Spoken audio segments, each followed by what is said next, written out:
నుంచి రక్షణ వసే బలి.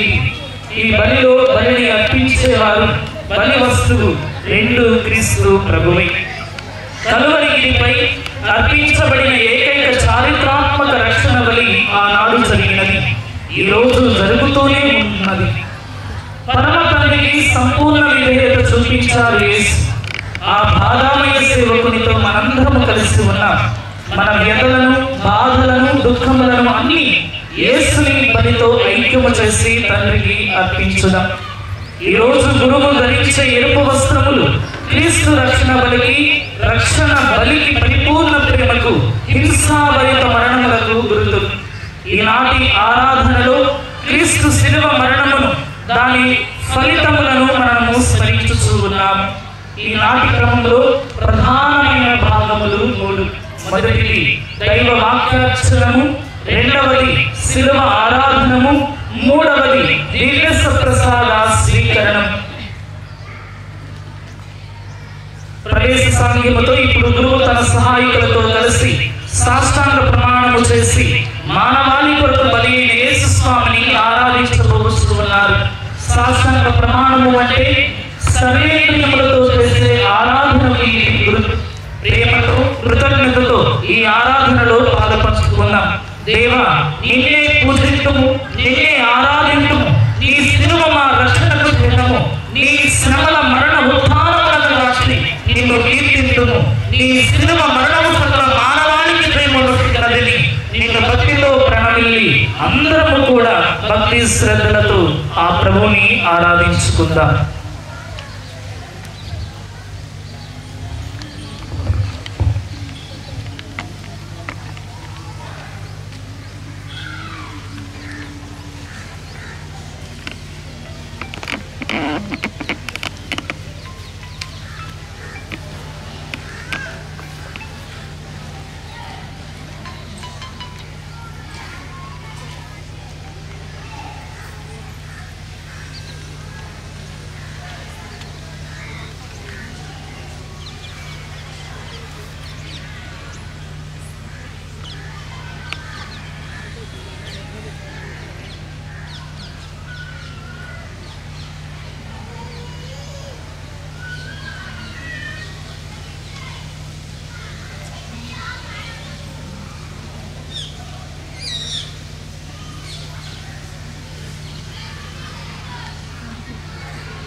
ఓ ప్రభువా, నీ దివ్య కుమారుడు క్రీస్తు నీ ప్రజలమైన మా కొరకు తన రక్తమును ధారపోసి ప్రాణార్పణము చేసెను.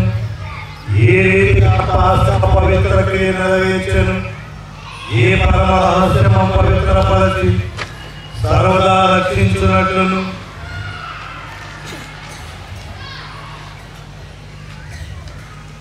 నీ కరుణ మాకు ప్రసాదింపుము. మా ప్రభు అయిన క్రీస్తు ద్వారా ఈ మనవిని చేయుచున్నాము.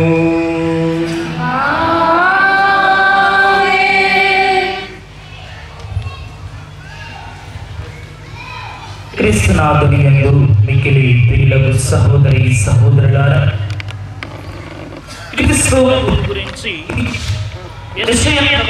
ముందుగా పలికిన ప్రవచనమును ఈ మొదటి పట్టణములో వినియున్నాము. గొర్రె సహసిద్ధముగా సాధు స్వభావి, దాన్ని వధించడానికి క్రీస్తు తీసుకొని పోతున్న దానికి అదేమీ తెలియదు. కానీ సర్వజ్ఞాని అయిన క్రీస్తు అన్నీ తెలిసి కూడా ఏమీ తెలియని అజ్ఞానిలాగా తండ్రి చిత్తము నెరవేర్చడానికి, వధించబడడానికి కూడా ఒప్పుకున్నాడు. ఇదే ఆయన విధేయతలో ఉన్న విశిష్టత. ఇదే ఆయన విజయానికి కారణం. ఇదే రీతిగా దేవునికి ప్రేరితమై ఉన్నవాడే మనకు రక్షణ లభిస్తూ ఉంటున్నది. కనుక దేవుని విధేయించడానికి యెషయా ప్రవక్త పలికేటటువంటి చెప్పినటువంటి మాటలను ఇప్పుడు మనందరము కూడా భక్తి శ్రద్ధలతో ఆలకించుదాం.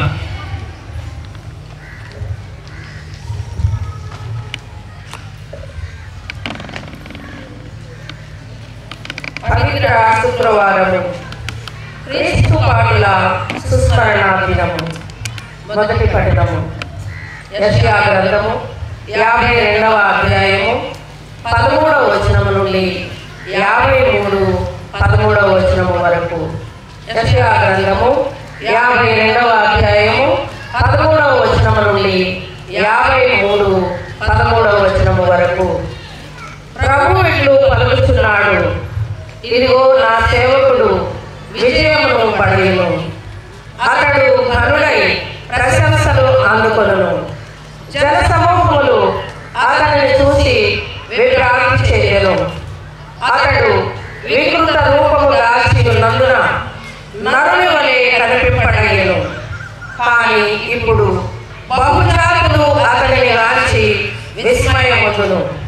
రాజులు అతనిని చూసి నిశ్చేష్టులగుదురు. వారు పూర్వము కని ఇని ఎరుగని సంగతులను తెలుసుకొందురు.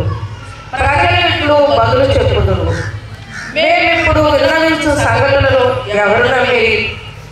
ఇది ప్రభువు వలన జరిగినని ఎవరు గ్రహించిరి? దైవ చిత్తము వలన అతడు ఎండిన నేలలో వేరు పాతుకొని లేత మొక్క వలె పెరిగెను.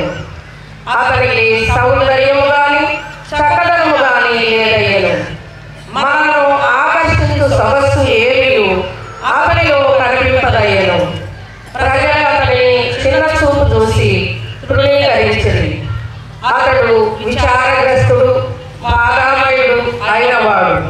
నరులు అతని వైపు చూచుటకైనా ఇష్టపడలేదు. జనులు అతనిని తిరస్కరించుటచే మనం అతనిని లెక్క చేయలేదు. అయినను అతడు మన బాధలను భరించెను, మన దుఃఖములను వహించెను. ప్రభువు అతనిని మోది శిక్షించి దుఃఖపెట్టినని మనము భావించితిమి. కానీ అతడు మన తప్పిదముల కొరకు గాయపడెను, మన పాపముల కొరకు నలిగిపోయెను. అతడు అనుభవించిన శిక్ష ద్వారా మనకు స్వస్థత కలిగెను. అతడు పొందిన దెబ్బల ద్వారా మనకు ఆరోగ్యము చేకూరెను. మనమందరము గొర్రెల వలె దారి తప్పితిమి, అందరము మన త్రోవన మనము వెళ్ళిపోయితిమి. కానీ ప్రభు మన అందరి దోషమును అతని మీద మోపెను. దౌర్జన్యమునకు గురి అయినను అతడు వినయముతో సహించెను. పల్లెత్తు మాట అనడయ్యను.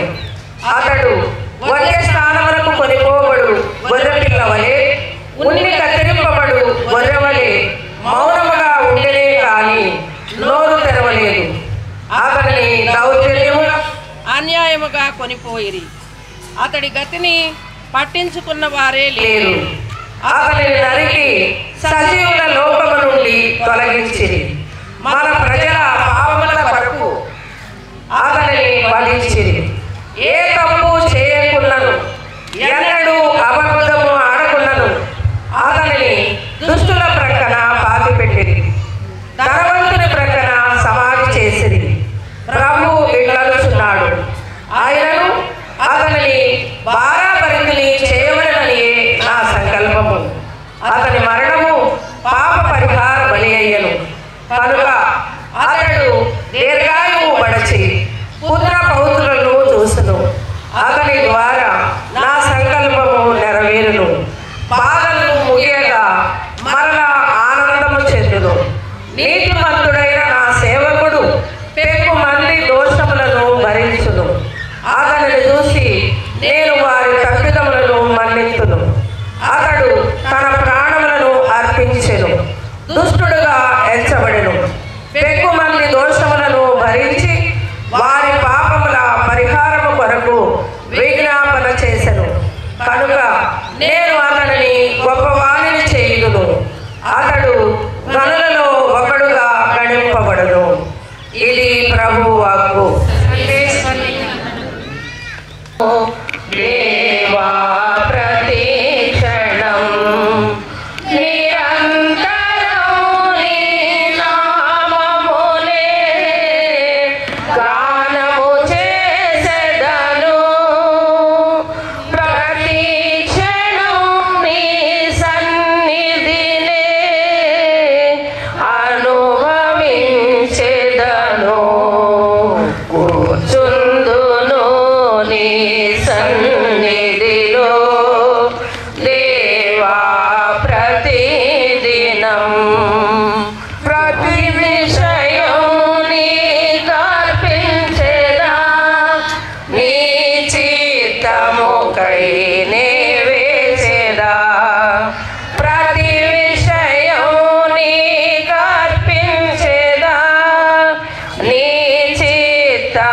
కై నీ వేచెదా నీ స్ఫూర్తిని పొంది నీ సాగెదా నీ స్ఫూర్తిని పొంది నీ సాగెదా నీ నామమునే హెచ్చించెదా అతిశయము నీవే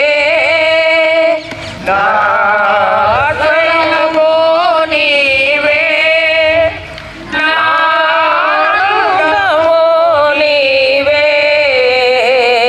నాధారము నీవే యేసు యేసు యేసు యేసు కూర్చుందును నీ సన్నిధిలో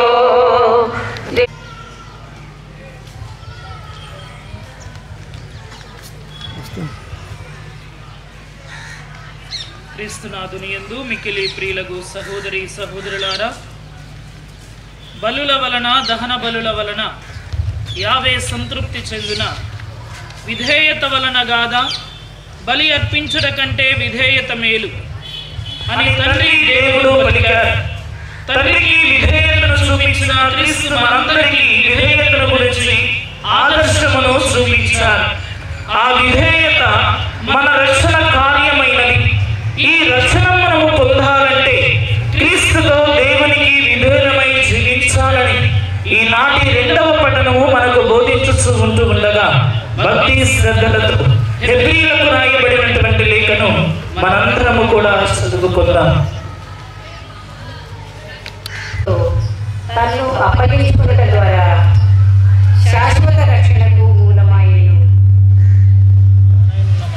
2వ పట్టణము హెబ్రీయులకు రాయబడిన లేఖ 4వ అధ్యాయము వచనములు 14 నుండి 16 వరకు మరియు 5వ అధ్యాయము 7వ వచనం నుండి 9వ వచనం వరకు.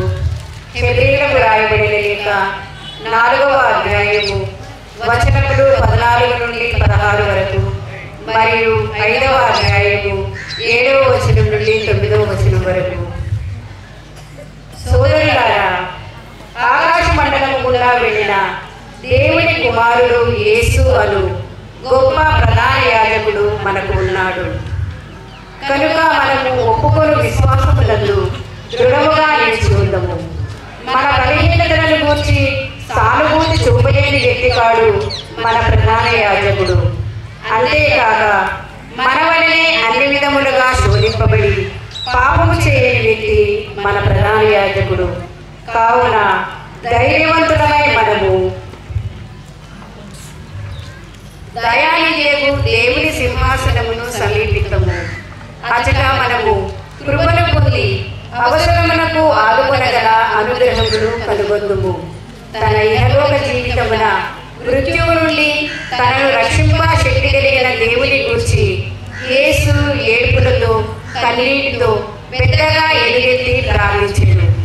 ఆయన భక్తి విధేయతలు కలవాడొకట చేతని దేవుడు ఆయన ప్రార్థనను ఆలకించెను. తాను దేవుని పుత్రుడై ఉండి కూడా తాను పొందిన బాధల ద్వారా విధేయుడై ఉండుటను ఆయన అభ్యసించెను. ఆయన ఇప్పుడు పరిపూర్ణుడై విధేయుడగు వారి శాశ్వత రక్షణకు మూలమాయెను. ఇది ప్రభువు వాక్కు. క్రీస్తు మరణము చాలా బాధాకరం. కొరడాలతో కొట్టబడ్డారు, ఉమ్మివేయబడ్డారు, అవమానించబడ్డారు. అందుకే క్రీస్తు పాటల చరిత్ర మనకు భావము దుఃఖమును కలిగిస్తూ ఉన్నది. కానీ ఆయన శ్రమలు మరణము ద్వారా విజయమును చేకూర్చినది. రక్షణ పునాదులు వేయబడ్డాయి. అవమానకరమైన శిలువను మోసిన క్రీస్తు పాపమని సాతానును ఓడించి జయమును పొందారు. శిలువపై మరణించడాన్ని రక్షణ చిహ్నముగా మార్చారు ప్రభు. ఆ శిలువ ఆయన విజయ సింహాసనముగా మారినది. నేను పైకి ఎత్తబడినప్పుడు సకల మానవులను నా వైపు ఆకర్షిస్తానన్న ప్రభువు ఈ ప్రపంచమును శిలువ వైపుకు త్రిప్పి ఉన్నారు. ఆయన సర్వ ప్రపంచమునకు రాజు అయ్యారు. ఆయన ముళ్ళ కిరీటం మహిమ కిరీటమైనది. ఆయనను వేడి చేసి వేసిన దుస్తులు రాజు దుస్తులయ్యాయి. ఆయన శరీరముపై చేయబడిన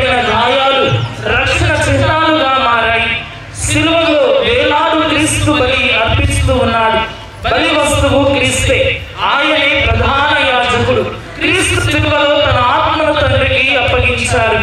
ఆయన ఆత్మ ద్వారానే స్త్రీ సభ జన్మించినది. సిలువలో స్త్రీ సభ జీవము పోసుకున్నది. అందుకని క్రీస్తు పాటల చరిత్రను శ్రద్ధగా ఆలకించుదాం. క్రీస్తు శ్రమలలో పాలు పంచుకుందాం.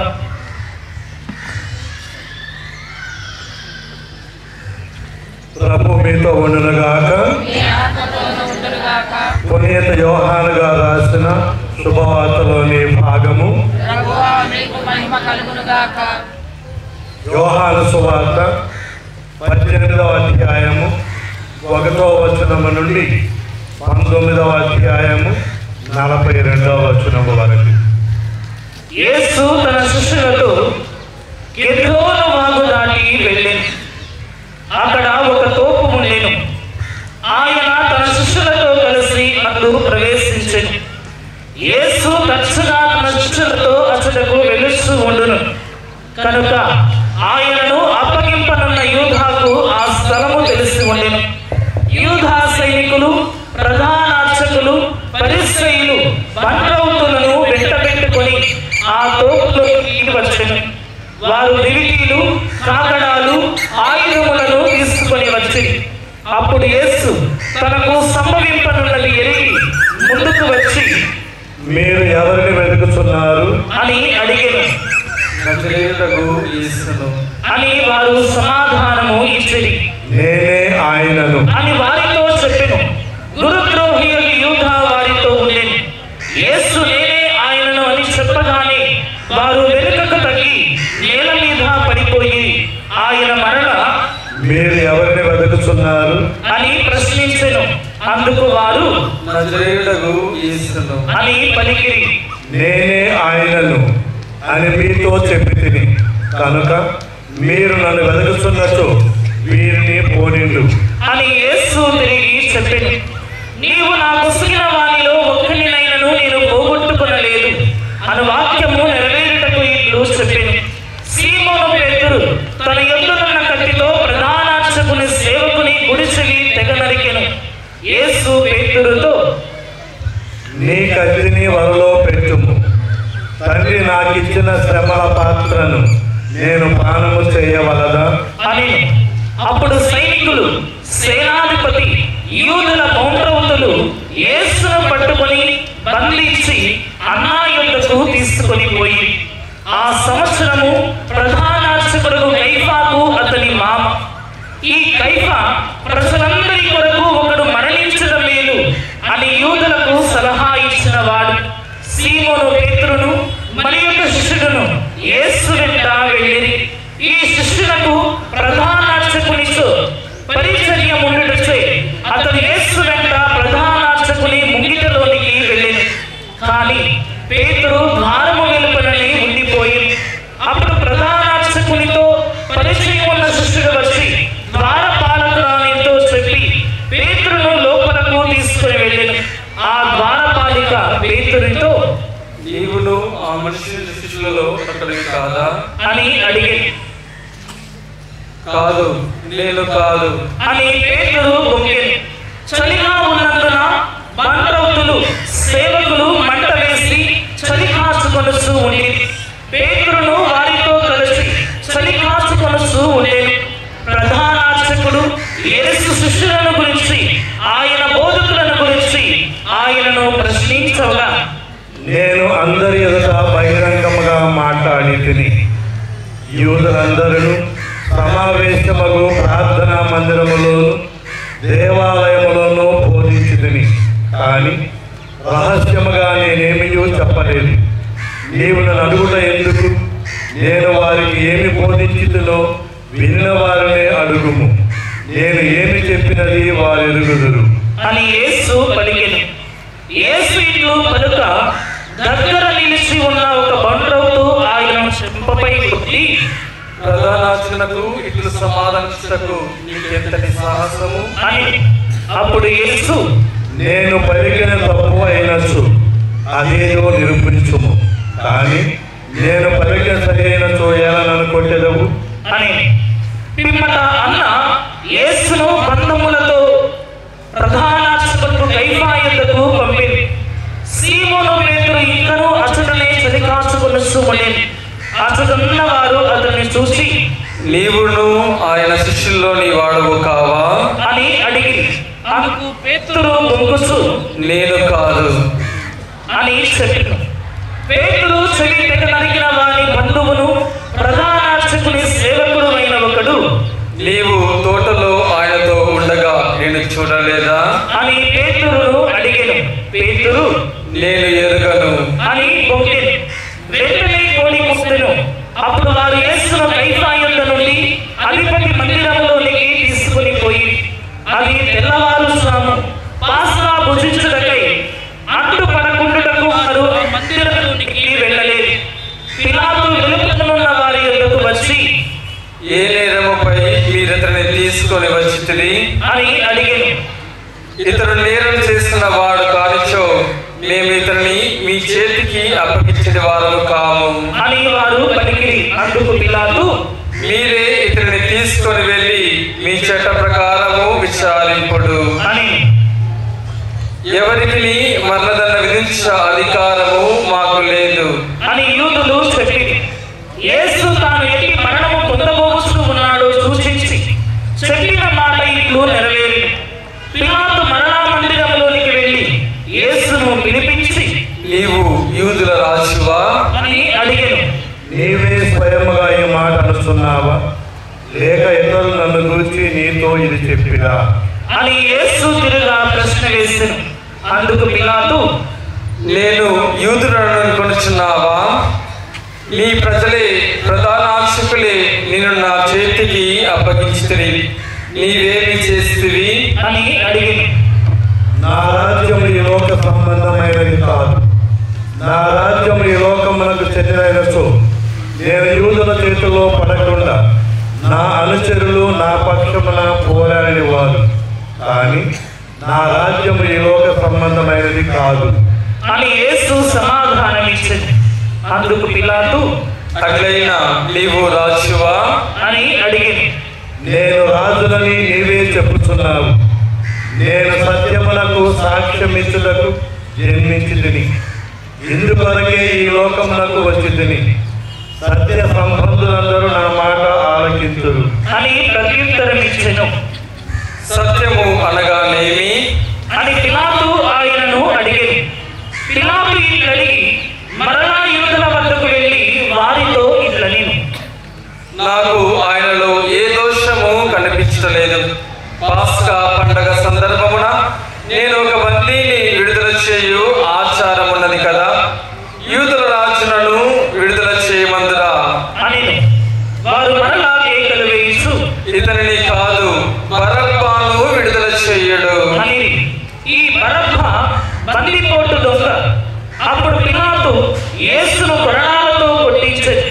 సైనికులు ముళ్ళ కిరీటమును వల్లి దానిని ఆయన శిరస్సుపై పెట్టి ఆయనకు ఊహా వస్త్రములను తొడిగి, పిమ్మట వారు ఆయన వద్దకు వచ్చి, యూదుల రాజా నీకు శుభము అని నమస్కరించి ఆయన చెంపపై కొట్టిరి.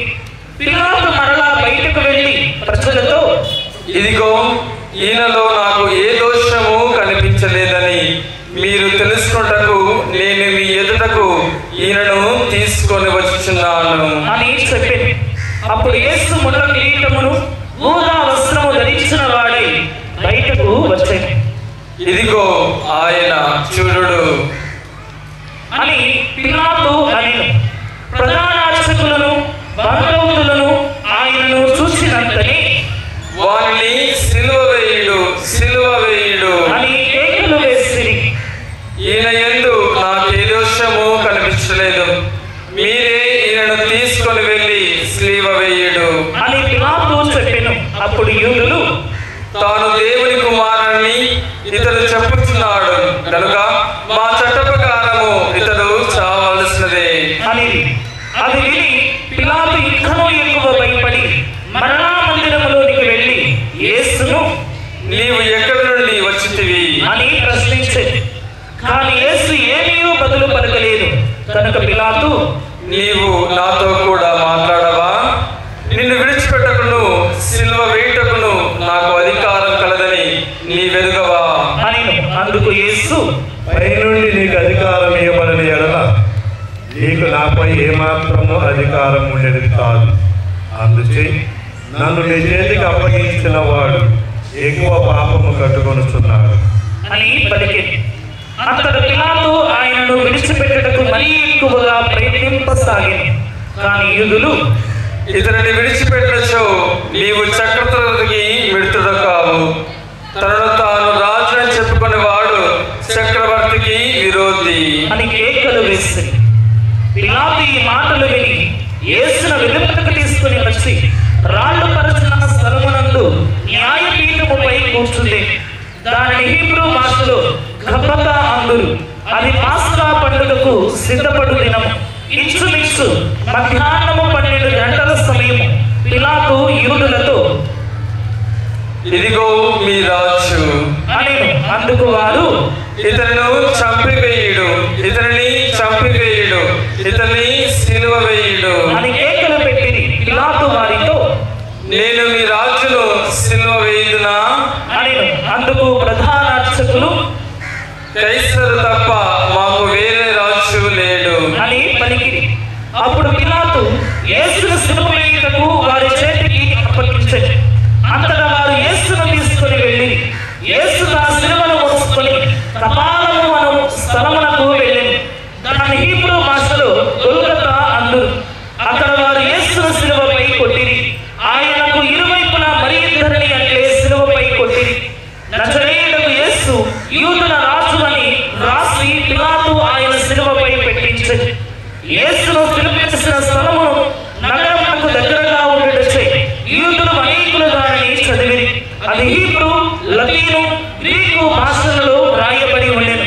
అంతటి యూదులు ప్రధానార్చకులు పిలాతుతో, యూదుల రాజు అని రాయకము, నేను యూదుల రాజునని అతడు చెప్పెను అని రాయము అని అందుకు పిలాతు, నేను రాసినదేమో రాసితిని అంతే అని. యేసు సిలువ వేసిన పిమ్మట సైనికులు ఆయన వస్త్రములను 4 భాగములు చేసి తలొక భాగము తీసుకొని వారు అంగీని సహితము అట్లే తీసుకొని అది కుట్టు లేకుండా నేయబడి ఉన్నందున దీనిని చింపవద్దు, ఇది ఎవరికి వచ్చునో అదృష్టపు చీట్లు వేసుకుందాము అని ఒకరితో ఒకరు చెప్పుకొని వారు తమలో నా వస్త్రములు పంచుకొని అంగీ కొరకు అదృష్టపు చీట్లు వేసుకొని అను లేఖనము నెరవేరినట్లు ఇది జరిగింది. వారు అటులనే చేసిరి. యేసు సిలువ చెంత ఆయన తల్లియు ఆమె సోదరియు క్లోపా భార్యయు మరియమ్మయు మగ్దలా మరియమ్మయు నిలువబడి ఆ తల్లియు తాను ప్రేమించిన శిష్యులను దగ్గర నిలిచి ఉండడం చూసి యేసు తల్లితో, అమ్మా, ఇదిగో నీ కుమారుడు అని.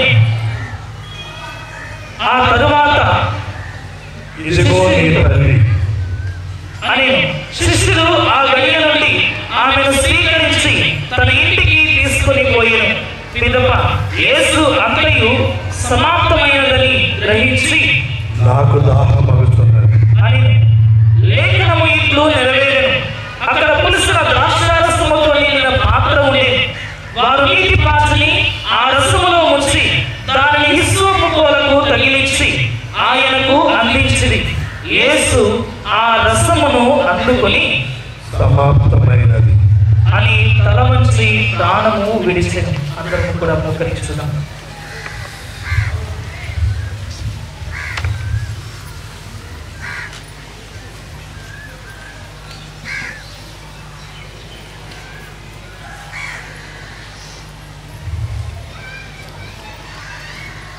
అది పాస్కా పండుగకు సిద్ధపడి దినము. అందుచే యూదులు పిలాతును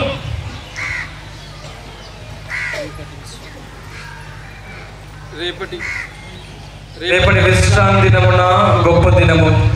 ఆనాడు దేహములు సిల్వ మీద ఉండరాదు, కాళ్ళు విరగొట్టి వారిని దింపుట వేయటకు అనుమతిండు అని కోరిరి. సైనికులు వెళ్ళి యేసుతో పాటు సిలువ వేయబడిన ఆ ఇద్దరి కాళ్లను విరగొట్టిరి. వారు యేసు వద్దకు వచ్చినప్పుడు ఆయన అప్పటికే మరణించి ఉండుటను చూసి ఆయన కాళ్ళు విరగొట్టలేదు. కానీ సైనికులలో ఒకడు ఆయన ప్రక్కన బల్లెముతో పొడిచెను. వెంటనే రక్తము నీరు స్రవించెను. అది చూసిన వాడు దీనిని గురించి చెప్పుతూ ఉన్నాడు. అతడు చెప్పినది వాస్తవం, మీరు విశ్వసించుటకు అతడు సత్యము చెప్పుతూ ఉన్నాడు అని అతడు ఎరుగు.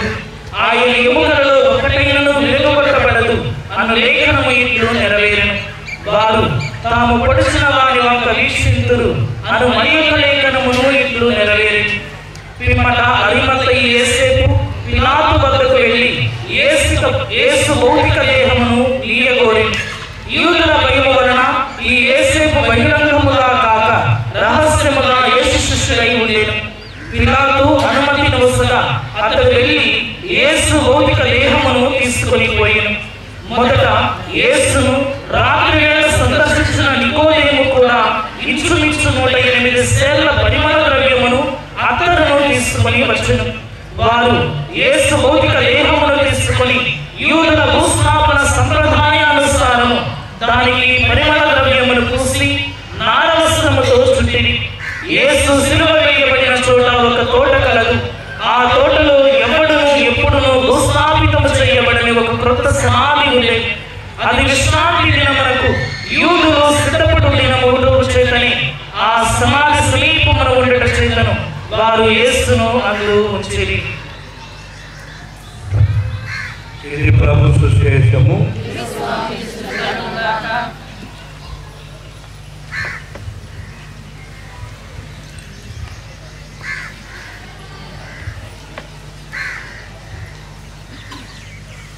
క్రీస్తునాథుని యందు మిక్కిలిగా ప్రేమించబడు సహోదరి సహోదరులారా, అందరూ అలసిపోయారు.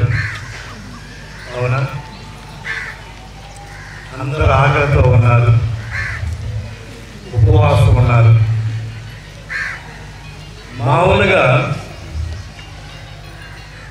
ఈ తపస్కాలంలో ఉపవాసం ఉన్నప్పుడు ఆకలి ఎందుకు తెలియదు, కానీ మామూలు రోజుల్లో ఉదయం తినక రాత్రి కాదు, కానీ తపస్కాలంలో ఒక పూట తినకపోతే ఆకలి. ప్రియ సహోదరి సహోదరులారా, 12 గంటలు ప్రారంభించాం. అవునా? టైం ఎంత అయింది? 12:30. ఎంత? 4:30. 4:30 దాటి 3:30, 4 కావచ్చు. సో ఇన్ని గంటలు మీరందరూ కూడా ఎండలో పడి చాలా మందికి చెప్పులేదు. ఎందుకు చేస్తున్నారు? ఇవన్నీ ఎందుకు చేస్తున్నారు? ఎవరి కోసం? ఎందుకు చేయాలి? బాగోదు ఏమని చెప్పారా? ఎందుకు చేస్తున్నారు? ఎందుకు చేస్తారో తెలియదు. ప్రియ సహోదరి సహోదరులారా, మరి గుడ్ ఫ్రైడే రోజున ఆనవాళ్ళు ఏంటంటే 7 మాటలు చెప్తారు. 7 మాటలు మీకు తెలుసు. 7 మాటలు ఈరోజు చెప్పలేదు. కాబట్టి ఒక్కొక్క మతానికి ఒక్కొక్క గుర్తు ఉంది. ఒక్కొక్క మతానికి, ప్రపంచంలో చాలా మతాలు ఉన్నాయి, ఒక్కొక్క మతానికి ఒక్కొక్క గుర్తు ఉంది. సిలువ అనగానే ఏం గుర్తు వస్తుంది? క్రైస్తవం. సిలువ అనగానే క్రైస్తవం. దేవాలయం మీద సిలువ చూస్తే ఇది క్రైస్తవ దేవాలయం. మరి ఇంటి పైన సిలువ చూస్తే ఇది క్రైస్తవుల గృహము. మెడలో సిలువ వేసుకుంటే క్రైస్తవుడు క్రైస్తవరాలు. మనకి గుర్తింపు ఎలా వస్తుంది? సిలువ. క్రైస్తవుడు క్రైస్తవానికి గురు ఏంటి? సిలువ. ప్రియ సహోదరి సహోదరులారా, సిలువకు ఎంత విలువ, ఎంత పవిత్రత ఎలా వచ్చింది? సిలువకు ఎంత పవిత్రత, ఎంత విలువ ఎలా వచ్చింది? సిలువ గురించి ఆలోచిస్తే యేసు ప్రభు కాలానికి ముందు, యేసు ప్రభు సమయంలో సిలువ ఏది గుర్తు?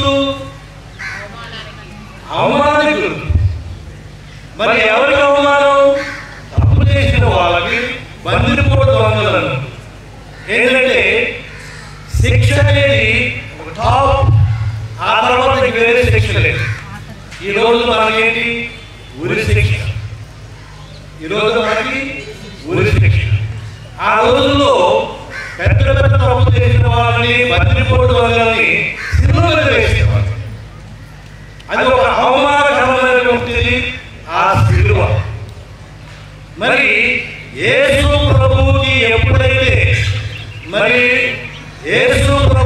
ఎప్పుడైతే ఆ సిలువ అందించారో, ఆ సిలువ యేసు ప్రభు మీద భుజం మీద వేసుకొని ఎప్పుడైతే ప్రయాణం చేశాడో, ఆ సిలువ యేసు ప్రభువును తాకగానే దానికి విలువ, దానికి ఒక పవిత్రత, ఆ సిలువకి ఒక శక్తి వచ్చింది.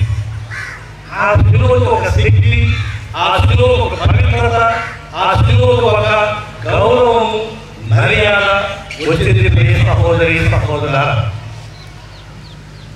ఒక సందర్భంలో రోమాపురి జనరల్ కాన్స్టంటైన్, రోమాపురి జనరల్ కాన్స్టంటైన్, ఆయన సమయంలో మరి ప్రత్యేకి యుద్ధం చేయడానికి సిద్ధమయ్యాడు. యుద్ధం చేయడానికి సిద్ధమైనప్పుడు ఈ కాన్స్టంటైన్కి యుద్ధం చేయడానికి సరిపడినటువంటి సైన్యం లేదు. భయపడుతున్నాడు, బాధపడుతున్నాడు, నిద్ర లేదు. ఈ సమయంలో ప్రియ సహోదరి సహోదరులారా, కాన్స్టంటైన్కి ఒక కళ వచ్చింది. ఆ కళలో ఏంటంటే, కళ యొక్క అర్థం ఏంటంటే, సైనికుల యొక్క వెపన్స్, సైనికుల యొక్క ఆయుధాలకి సిలువలు వేసి నువ్వు యుద్ధం చేయి, నువ్వు గెలుస్తావని చెప్పి ఆయన కళలో వచ్చింది. ప్రియ సహోదరి సహోదరులారా, ఆయన సైనికులందరి యొక్క ఆయుధాల మీద సిలువలు వేసి యుద్ధం చేశారు. ఆ యుద్ధంలో ప్రియ సహోదరి సహోదరులారా, కాన్స్టంటైన్ విజయం సాధించాడు. అనుకోని విధంగా విజయాన్ని సాధించాడు. ఆ సమయంలో కాన్స్టంటైన్ ఆయన మతం మారి క్రైస్తవులుగా మారాడు. క్రైస్తవులుగా మారిన తర్వాత ఆ రోజుల్లో హింసలు జరుగుతూ ఉంటే హింసలని ఆపేశాడు. క్రైస్తవ దేవాలయాలు కట్టించాడు. సిలువ మీద భక్తిని, విశ్వాసాన్ని పెంపొందించాడు. అదే సమయంలో ఆయన తల్లి హెలీనా ఆయన సిలువ యొక్క భక్తిని, సిలువ మీద గౌరవాన్ని పెంచుకొని ఆమె ఏం చేసిందంటే, యేసు ప్రభువుని సిలువ వేసినటువంటి కపాల వద్దకు వెళ్ళి తొమ్మిది 3 సిలువలు బయటపడ్డాయి. 3 సిలువలు బయటపడ్డాయి. ఈ 3 సిలువలో ఏది యేసు ప్రభు సిలువ అని ఎలా గ్రహించాలి? అప్పుడు ఒక మృతదేహాన్ని తీసుకొని వచ్చి ఆ సిలువ తాకినప్పుడు ఆ మృతదేహము జీవవంతమై మహా అద్భుతం జరిగింది. ప్రియ సహోదరి సహోదరులారా, అప్పటి నుండి వీళ్ళు సిలువ, ఇది జరిగింది క్రీస్తు శకం 320 సెప్టెంబర్ 14వ తేదీన. క్రీస్తు శకం 320 సెప్టెంబర్ 14వ తేదీన ఈ పవిత్రమైనటువంటి సిలువ హెలీనా రాజభవనంలో ఆ సిలువను ప్రతిష్ఠించారు. ఈ యేసు ప్రభు యొక్క సిలువను గుర్తించి ఆ సిలువని రాజభవనంలో ప్రతిష్ఠించారు. ఆ తర్వాత అదే స్థలంలో దేవాలయాన్ని నిర్మించారు. ప్రియ సహోదరి సహోదరులారా, ఆ తర్వాత రోమ్ నగరంలోని ఆ సిలువని ఎక్కువ భాగాన్ని రోమ్ నగరం తీసుకుని వెళ్ళి ప్రతిష్ఠించారు. ఆ తర్వాత చిన్న చిన్న భాగాలన్నీ కూడా మఠాధిపతులు, క్రైస్తవులు మరి బంగారంలో చేయించుకొని మెడలో వేసుకున్నటువంటి సాంప్రదాయం సహోదరి సహోదర. అందుకని కథోలిక తిరుసభ సెప్టెంబర్ 14వ తేదీన పవిత్ర సిలువ విజయోత్సవంగా పండుగ జరుపుకుంటుంది. ప్రియ సహోదరి సహోదరులారా, ప్రియ సహోదరి సహోదరులారా, సిలువ అనేది చాలా శక్తివంతమైనది. ఈరోజు మనము సిలువను ఎందుకు ఆరాధించాలి? మనం సిలువను ఎందుకు ఆరాధించాలి? 7 మాటలు చెప్తారు. సిలువను మనం ఎందుకు ఆరాధించాలి? మొట్టమొదటి, మనకు రక్షణ ఇచ్చింది సిలువ. మనకు రక్షణ ఇచ్చింది సిలువ. ప్రియ సహోదరి సహోదరులారా, ఆదికాండము 2వ అధ్యాయము 16-17 వచనాల్లో సన్నివేశమేనండి. మంచి చెడు రెండు తెలివినిచ్చు, చెట్టు పండ్లు తప్ప నీవు తోటలో ఉన్న ప్రతి చెట్టు పండును తినవచ్చు, ఆ చెట్టు పండును మాత్రము తినరాదు, తినచో నీవు తప్పక చనిపోదు అని దేవుడు నరుని ఆజ్ఞాపించాడు. ప్రియ సహోదరి సహోదరులారా, ఈ చెట్టు పాపాన్ని మూటగట్టుకొస్తే యేసు మోసిన చెట్టు మానవాళికి పుణ్యాన్ని రక్షణనిచ్చింది. ప్రియ సహోదరి సహోదరులారా, కొరింథీయుల పత్రిక మొదటి పత్రిక 15వ అధ్యాయం 22వ వచనంలో ఆదామునందు అందరూ ఎట్లు మృతి చెందిరు, అటులనే క్రీస్తునందు అందరూ బ్రతికింపబడుదురు. సిలువ మనకు రక్షణకు గుర్తు. ఆయన సిలువ మీద మరణించడం వలన, ఆయన శ్రమలు అనుభవించడం వలన మనందరికీ ముక్తిని, రక్షణాన్ని ప్రసాదించాడు. ప్రియ సహోదరి సహోదరులారా, ఇక రెండవది, సిలువను నమ్మిన వాళ్ళు, విశ్వసించిన వారు సావును తప్పించుకుంటారు. ఏం చేస్తారు? సావు తప్పించుకుంటే ఏమవుతుంది? నిత్యం. ప్రియ సహోదరి సహోదరుల, రెండవది, సిలువను నమ్మిన వాళ్ళు, సిలువను విశ్వసించిన వాళ్ళు సావును తప్పించుకుంటారు, నిత్య జీవం పొందుతారు. ఇది సంఖ్యాకాండం 21వ అధ్యాయం 8-9 వచనాలలో ప్రభు మోషేతో లోహ సర్పములు చేసి గడి మీద తగిలింపుము, పాము కరచిన వారు ఆ కంచు సర్పము వైపు చూచినచో బ్రతికిపోవుదురు అని చెప్పారు. మోషే కంచు సర్పమును చేసి గడ మీద తగిలించారు. పాము కరచిన వారు ఆ సర్పము వైపు చూసి సావును తప్పించుకొని. ప్రియ సహోదరి సహోదరులారా, మోషే చాలా మంది చనిపోతున్నారు. అప్పుడు దేవుడు చెప్పాడు, లోహ సర్పము చేసి ఒక గడి మీద పెట్టి దాన్ని చూసిన వాళ్ళందరూ కూడా బ్రతికిపోతారు. అదేవిధంగా యోహాను సువార్త 3వ అధ్యాయము 14వ వచనంలో మోషే ఎడారిలో ఎటు సర్పములెన్నో ఆయన విశ్వసించు ప్రతి వాడును నిత్య జీవం పొందుటకు అటు మనిషి కుమారుడు ఎత్తబడెను. ప్రియ సహోదరి సహోదరులారా, మనము సావును తప్పించుకొని నిత్య జీవాన్ని పొందుకుంటున్నాం సిలువ ద్వారా. ఇక మూడవది, సిలువ దేని గుర్తు? విజయానికి. సిలువ విజయానికి గుర్తు. సిలువ ద్వారా మనము 3 విషయాలు ధ్యానించుకుంటాం. విజయం దేని మీద? మరణం మీద. విజయం దేని మీద? సైతాను మీద. విజయం దేని మీద? పాపం మీద. ప్రియ సహోదరి సహోదరులారా, రోమీయుల పత్రిక 6వ అధ్యాయము 9వ వచనంలో చదివితే ఏలయన మరణము నుండి లేవనెత్తబడిన క్రీస్తు మరలా మరణింపడని మనకు తెలియను. మృత్యువునకు ఆయనపై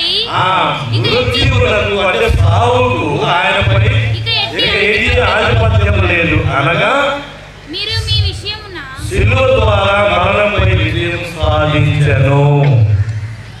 ప్రియ సహోదరి సహోదరులారా, 3 విజయాలు సాధించారు. మొట్టమొదటి ఏ విజయం? మరణం మీద. రెండవది సైతాను మీద విజయం. యోహాను సువార్త 12వ అధ్యాయము 31వ వచనంలో ఇప్పుడు ఈ లోకమునకు తీర్పు చెప్పబడుతున్న ఈ లోకాధికారి వెలుపలకు త్రోసివేయబడును. నేను భూమి నుండి క్రీస్తు శిలువలో మరణించడం ద్వారా సైతానును పారద్రోలి దానిపై విజయాన్ని సాధించాడు. మూడవది ఏంటి? మూడవది పాపం మీద విజయం. కొరింథీయుల పత్రిక 1వ పత్రిక 15వ అధ్యాయము 56-57 వచనాల్లో మరణపు కలిగింపగల మరణపు ముందు పాపమునకున్న బలము ధర్మశాస్త్రమే, కానీ మన ప్రభువు యేసుక్రీస్తు ద్వారా మనకు విజయము మనకు పాపముపై విజయమును ప్రసాదించు దేవునికి కృతజ్ఞతలు. శిలువపై మరణించడం, మన పాపంపై విజయాన్ని సాధించడం. ప్రియ సహోదరి సహోదరులారా, మరణంపై విజయం, సైతానుపై విజయం, పాపంపై విజయం. ఇక ఎన్నోది? 4.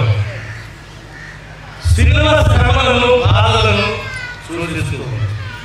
శిలువ అనగానే ప్రియ సహోదరి సహోదరులారా, కొంతమంది శిలువ ఇళ్లలో పెట్టుకోరు. ఎందుకని? బాధలు వస్తాయి. కొంతమంది యేసు ప్రభు ప్రార్థన చేస్తున్నారు కదా, రక్త కొట్టలు ఆ కొట్టలో పెట్టుకోరు. యేసు ప్రభుని చాలా మంది శిలువ మీద చూడటం వాళ్ళకి ఇష్టం. యేసు ప్రభుని మరి ఒలివ తోటలో ప్రార్థన చేయకూడదు. అవి పెట్టుకుంటే వాళ్ళకి కష్టాలు వస్తాయి, బాధలు వస్తాయి. కాదు, ఆ వచ్చే కష్టాలు పోతాయి, ఆ కష్టాలు బాధలు పోతాయి. కాబట్టి శిలువ శ్రమలను, బాధలను సూచిస్తుంది. సిరాజు గ్రంథం 40వ అధ్యాయము 2 నుండి 4 వరకు చదివినట్లయితే ప్రతి నరుడును కష్టించి పని చేయవలసినదే. ఈ మనుజుని తల మీదను పెద్ద బరువు మోపబడి ఉన్నది. మాతృగర్భము నుండి పుట్టినది మొదలు భూమాత గర్భము చేరు వరకును నరునికి భారము తప్పదు.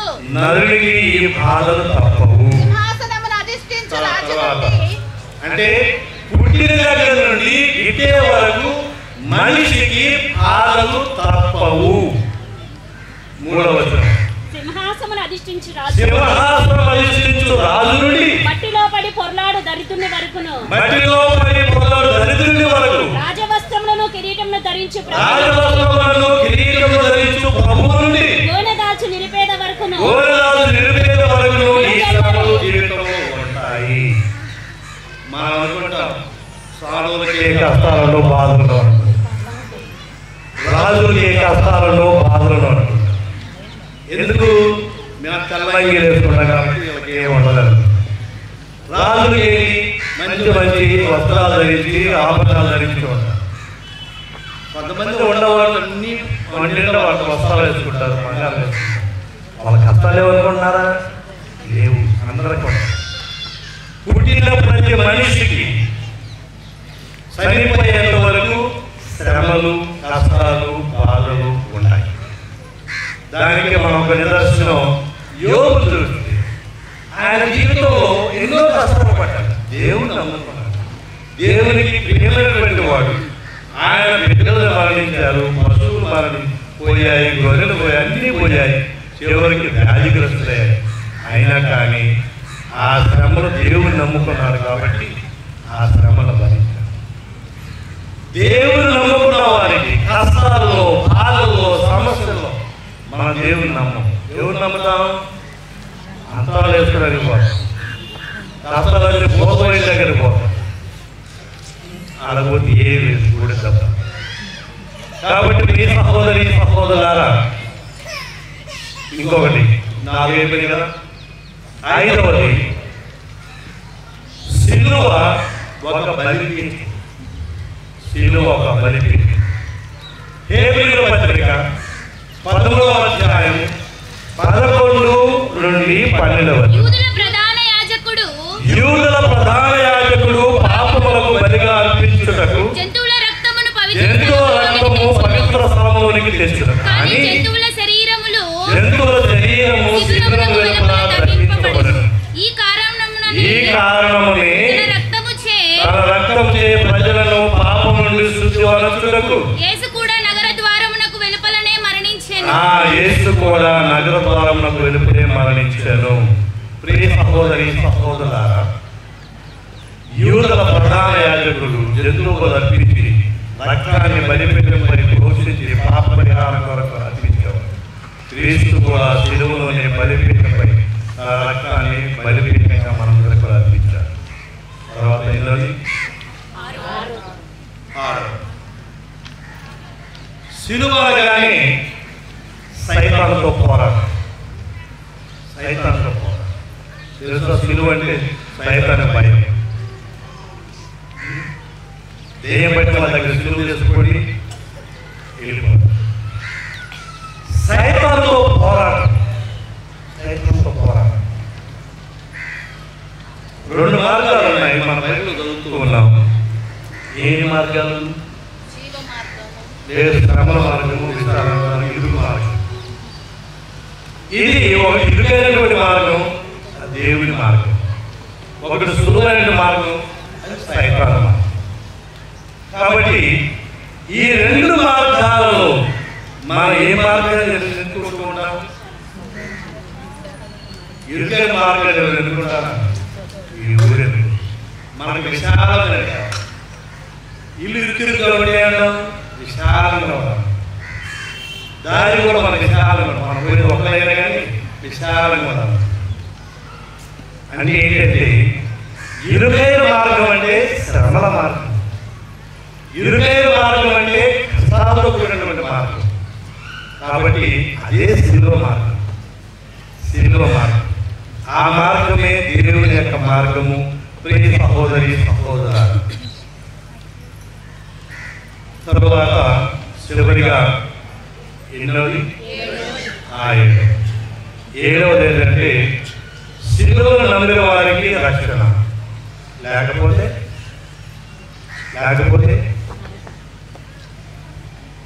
రక్షణ లేకపోతే ఏమవుతుంది? శిక్ష. శిలువను నమ్మే వారికి రక్షణ, నమ్మని వారికి శిక్ష. 1వ కొరింథీయుల పత్రిక 1వ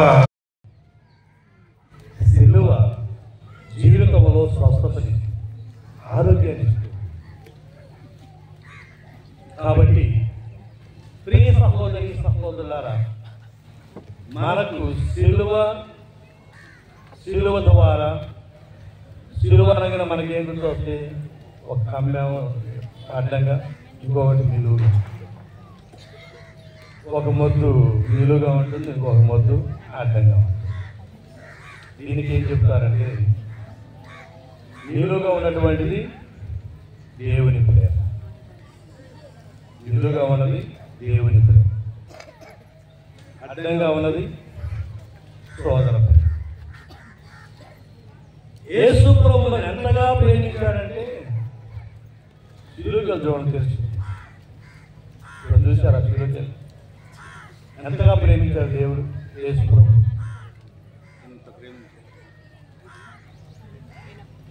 ఎంత ప్రేమించాడు? 2 చేతులు చాచి శిలువ మీద కొట్టి, అంటే ఎంత ప్రేమించాడు యేసు ప్రభు. మనందరూ ఎంతగా ప్రేమించాడు? శిలువ మీద తన చేతులు చాచి, ఇదిగో నేను మిమ్మల్ని ఇంతగా ప్రేమించాను. ఎందుకు ప్రేమించాను? మిమ్మల్ని అందరూ కూడా నేను ప్రేమించాను, ఎందుకంటే మీరు నాకు విలువైనటువంటి వాడు. నేను విలువైనటువంటి కాదు. ఒక రోజులో ఒక వ్యక్తి ఏం చేశాడంటే ఆయన గురించి ఆలోచిస్తా ఉన్నాడు. నా జీవితం ఏంటి, నా జీవితం విలువ ఏంటి అని చెప్పేసి ఆలోచించిన తర్వాత అందరూ అడుగుతూ ఉన్నాడు, ఎవరు సరైన సమాధానం చెప్పండి. ఒకరోజు దేవుడి దగ్గరికి వెళ్ళాడు, చేయి దాపాడు. చేయి దాపితే వచ్చిన రాయి తీసి చేతిలో పెట్టేసి, నువ్వు వెళ్ళు, ఈ రాయి యొక్క విలువ కనుక్కొని రమ్మన్నాడు. వెళ్ళి ఈ రాయి యొక్క విలువ కనుక్కో, ఎవరికి వద్దు, విలువ కనుక్కొని రమ్మన్నాడు. ఏం చేశాడు? ఆ రాయి తీసుకొని బయటికి రావడంతో కూరగాయల మార్కెట్కి వెళ్తే తర్వాత రాయి చూపిస్తే వాళ్ళు ఏం చేశారు, అబ్బాయి ఈ రాయికి నేను ఒక 10 కిలోల వంకాయలు, ఒక 5 కిలోల బెండకాయలు ఇస్తానని చెప్పాను. సో ఇంతేనా అని చెప్పి మళ్ళా తిరిగి బంగారపొట్టు దగ్గరకు వచ్చాడు. బంగారపొట్టు దగ్గరకు వచ్చిన తర్వాత ఆ రాయి చూసి తల మెరుస్తూ ఉంది, చాలా విలువైందని చెప్పి ఏం చేశాడంటే, నేను 1 కోటి రూపాయలు ఇస్తావా అన్నాడు. లేదు, నేను రేటు కనుక్కోవడానికి వచ్చాను కానీ నేను ఇవ్వనని చెప్పాను. ఆ తర్వాత ఏం చేశాడంటే వజ్రాల వ్యాపారి దగ్గరికి వెళ్ళాడు. ఆ వజ్రాల వ్యాపారి చూసి, ఇది చాలా విలువైంది, ప్రపంచంలో ఎవరు కూడా దీనికి విలువ కట్టలేరు, కాబట్టి నా దగ్గర ఉన్నటువంటి ఈ వజ్రాలన్నీ కూడా నా సంవత్సరం ఇచ్చినా కానీ నేను దీనికి విలువ కట్టలేనని చెప్పాను. ఏం చేశాడు? ఆయన తీసుకొని దేవుడి దగ్గరకు వచ్చాడు. దేవుడి దగ్గరకు వచ్చి చెప్పాడు, కూరగాయలు పోతే ఇన్ని కూరగాయలు ఇస్తా అన్నాడు, బంగారం దగ్గర పోతే ఇంత ఇస్తా అన్నాడు. చివరికి వచ్చేసి చెప్పాడు, ఒకే ఒక మాట చెప్పాడు, సంఘంలో వాళ్ళ స్థితిని బట్టి, వాళ్ళ స్థాయిని బట్టి నీకు విలువిస్తారు. అందరూ ఒకే రకంగా విలువ ఇవ్వరు.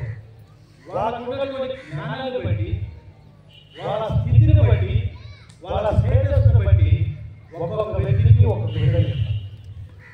దేవుడు ఏం చెప్పాడంటే, నీకు అందరికీ నేను ఎక్కువ విలువిస్తున్నాను.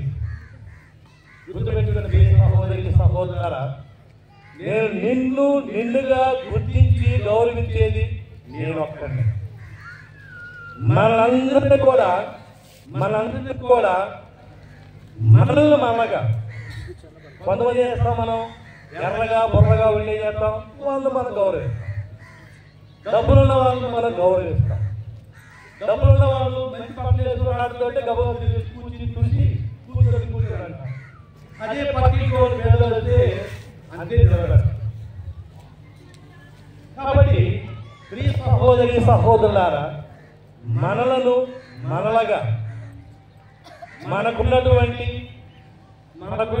టాలెంట్స్ కావచ్చు, నీకున్నటువంటి బలహీనతలు కావచ్చు, నిన్నుగా మనల్ని గుర్తించి మనల్ని గౌరవించేది దేవుడు. అంత ప్రేమ ఎవరు చూపించలేదు. మీ అమ్మలు కూడా అంతే. మీ అమ్మలు మిమ్మల్ని గుర్తిస్తారా? నువ్వు టాలెంట్లు ఎక్కువ ఉంటే, నీకు బాగా చదువు వస్తే, నీకు చదువు రాకపోతే, చదువు వచ్చిన వాళ్ళని ఎక్కువ చేసుకుని ముందు కూర్చోబెట్టి పెడతా ఉంటాం.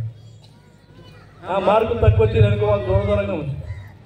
కాదు, దేవుడు అలాగా నీ రూపు చూడడు, నీ ఆకారం చూడడు, నీ డబ్బు చూడడు, నీ అందరం చూడడు, నీ అంతస్తు చూడడు. నిన్నుగా గుర్తించేది, ప్రేమించేది దేవుడు. అంతగా ప్రేమించాడు కాబట్టి దేవుడు మనందరి కోసం ఆయన మరణించాడు. అందుకని చివరిలో ఒక మాట చెప్పాడు దేవుడు.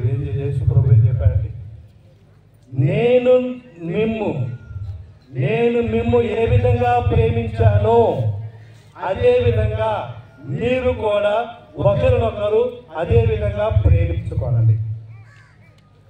నేను మిమ్ము ఏ విధంగా ప్రేమించానో అదే విధంగా మీరు కూడా ఒకరినొకరు అదే విధంగా ప్రేమించుకోనండి. యేసు ప్రభు మనల్ని ఎలా ప్రేమించాడు? యేసు ప్రభు మనల్ని ప్రేమించాడు, మనల్నిగా ప్రేమించాడు. నీవు నీ సోదరుని, నీ స్నేహితుని, నీ పక్కింటి వారిని వారిగా గుర్తించి నువ్వు ప్రేమిస్తున్నావా? వాళ్ళు ఏం చేస్తారు, నువ్వేం చేస్తావు, ఈ అమ్మాయి ఎర్రగా ఉంటే బాగుండేది అనుకుంటారు. ఎట్లా పడుతుంది? అమ్మాయి దేవుడు అలా సృష్టించాడు. నువ్వేం చేస్తావంటే, మనం ఏం చేస్తామంటే, నేను ఒక వ్యక్తిని గౌరవించాలంటే, ఒక వ్యక్తిని ప్రేమించాలంటే, ఒక వ్యక్తిని మరి అంగీకరించాలంటే నువ్వు ఈ విధంగా ఉండాలి, ఈ విధంగా ఉండాలని చెప్పేసి ఒక పెద్ద లిస్ట్ రాస్తాడు. నో, దేవుడు ఆ విధంగా రాయడు. దేవుడు ఆ విధంగా మనల్ని ప్రేమించడు. కాబట్టి మనం ఇతరులను ప్రేమించినప్పుడు కూడా ఏ అడ్డంకులు కానీ ఏవి కూడా ఒక ఏం చెప్తాం, కండిషన్, ఈ విధంగా ఉంటే నేను ఇష్టపడతాను, ఈ విధంగా ఉంటే నేను లైక్ చేస్తాను, ఈ విధంగా ఉంటే నేను ప్రేమిస్తాను, పెళ్లి చేసుకుంటాను, ఇవన్నీ ఉన్నాయి. కాబట్టి దేవుడు మనల్ని ఏ విధంగా ప్రేమించాడో అదే విధంగా దేవుడు మనల్ని ఏ విధంగా ప్రేమించాడు, త్యాగం చేశాడు. యేసు త్యాగం చేశాడు. ఎంతగా త్యాగం చేశాడు? శిలువ మీద మరణించేంతవరకు త్యాగం చేశాడు. మన కోసం ఆయన ఏ తప్పు చేయలేదు, ఏ పాపం చేయలేదు. మన కోసం ఆయన, మన కోసం శిలువ మీద ఆయన మన జీవితాన్ని త్యాగం చేశాడు. మనం ఏం చేస్తున్నాం? మన సోదరుల కోసం మనం ఏం చేస్తున్నాం? తల్లిదండ్రుల కోసం మనం ఏం చేయలేకపోతున్నాం? తల్లిదండ్రుల కోసం ఏం చేయలేకపోతున్నాం? ముసలి అయిన తర్వాత తీసి పక్కన పడేస్తాం. రోజు చూసుకుంటున్నాం. మరి యేసు ఆ విధంగా ప్రేమించాడా? లేదు. కాబట్టి ప్రియ సహోదరి సహోదరులారా, యేసు ప్రభు మనల్ని ప్రేమించిన విధంగా, ఆయన మన కోసం త్యాగం చేసే విధంగా మనం మన సహోదరి సహోదరులను ప్రేమించడం అలవాటు చేసుకోవాలి. శిలువ విజయానికి గుర్తు, శిలువ త్యాగానికి గుర్తు, శిలువ స్వస్థతకు గుర్తు, శిలువ సైతాన్ని జయించడానికి గుర్తు. ప్రియ సహోదరి సహోదరుల, కాబట్టి శిలువ అనేది చాలా శిలువ ద్వారా మన గుర్తింపు చాలా. ప్రియ సహోదరి సహోదరులారా, ఈ మధ్య మనకి చాలాసార్లు మనం క్రైస్తవులని శిలువ వేసుకొని జలదాన్ని పట్టుకొని పోవాలని సిగ్గుపడుతూ ఉంటాం. ఎవరు అనుకుంటారని చెప్పి, ఎవరు ఏమనుకుంటారు? నీవు క్రైస్తవుడే, క్రైస్తవుడు ఎక్కడున్నా క్రైస్తవులే, ఎక్కడ లేకపోయినా క్రైస్తవులు. ఈ సహోదరి సహోదరులారా, మరి ఈ గుడ్ ఫ్రైడే సందర్భంగా మరి మన శిలువ ద్వారా మన బాధలు, కష్టాలు, శ్రమలు ఇవన్నిటి ద్వారా మనం పవిత్రులుగా చేయబడుతూ ఉన్నాం.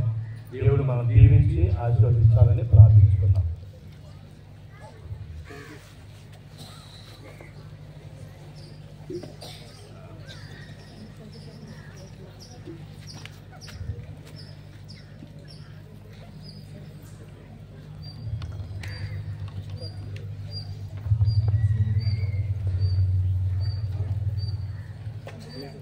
పవిత్ర శ్రీ సభ కొరకు ప్రియమైన సహోదరి సహోదరులారా, పవిత్ర విశ్వాసపు శ్రీ సభ కొరకు తండ్రి అయిన సర్వశక్తి గల దేవుణ్ణి ప్రార్థించడము, ప్రపంచమంతటా విస్తరించి ఉన్న శ్రీ సభకు శాంతిని ప్రసాదించినట్లు, తన సభకు ఏకత్వమును ప్రసాదించి కాచి కాపాడినట్లు, మన జీవితంలో శాంతి భద్రవలసినట్లు ప్రార్థించుదాము. సర్వశక్తి గల ఓ నిత్య సర్వేశ్వర, క్రీస్తునందు సమస్త ప్రజలకు మీ మహిమను వెలుగు చేసి ప్రపంచమంతా వ్యాపించిన మీ సభ మీ నామస్తుతి ఎందుకు విశ్వాసముతో స్థిరపడినట్లు మీ దయామయ కార్యములను భద్రపరచుడు. మానవుడైన క్రీస్తు ద్వారా ఈ మనవిని చేయుచున్నాము.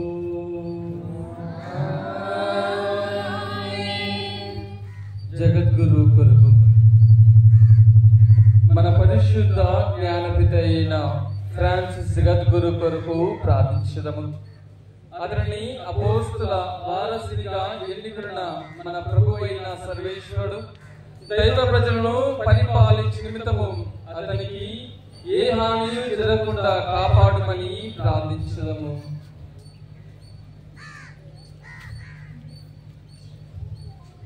ప్రార్థించుదాం. సర్వశక్తి గల ఓ నిత్య సర్వేశ్వర, సమస్తం మీ ఆధీనములో ఉన్నది. కనికరించి మా ప్రార్థన ఆలకింపు. మాకై ఎన్నికైన మా పాపు గారి నిర్వాహకంతో కాపాడు. ఈ విధమున మీ అధికారంలో పాలితమగుతున్న క్రైస్తవ జనము ఈ పాప అధికారంలో విశ్వాస పుణ్యములందు వృద్ధి చెందుగాక మా నాథుడైన క్రీస్తు ద్వారా ఈ మనవి చేస్తున్నాము.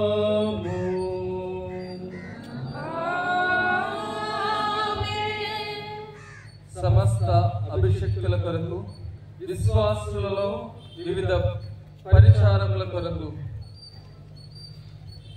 మన చిన్నబతిని భాగ్య పిడాది కొరకును, తదితర పిడాది మందుల కొరకును, యాజకులు, డీకెన్లు, శ్రీసభలో వివిధ పరిచారముల కొరకును, విశ్వాస వ్యాప్త శ్రీసభ సభ్యులందరి కొరకును ప్రార్థించుదాము.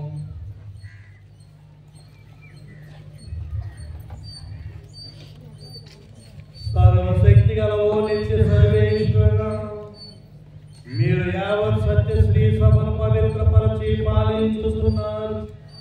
తమ తమ అంతస్తులందు పరిచర్య చేయు వారందరి కొరకు మేము చేయు ఈ ప్రార్థన ఆలకించి మీ కృప వలన అందరూ తగు విధమున మీ సేవ చేయనుగ్రహింపుడు మా నాథుడైన క్రీస్తు ద్వారా ఈ మనవిని చేస్తున్నాము.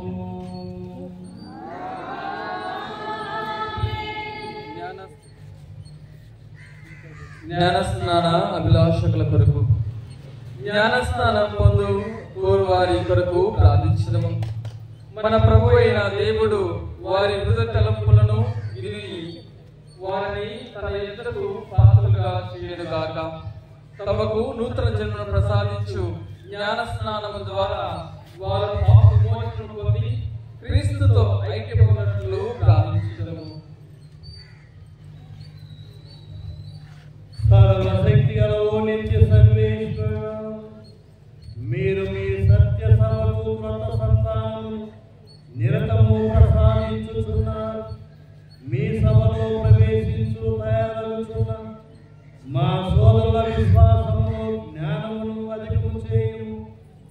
ఇట్లు జ్ఞానస్థానం ద్వారా కొత్త జీవనము పొంది మీ తత్వృతులతో చేరుగాక మా నాథుడైన క్రీస్తు ద్వారా ఈ మనవిని చేస్తున్నాము.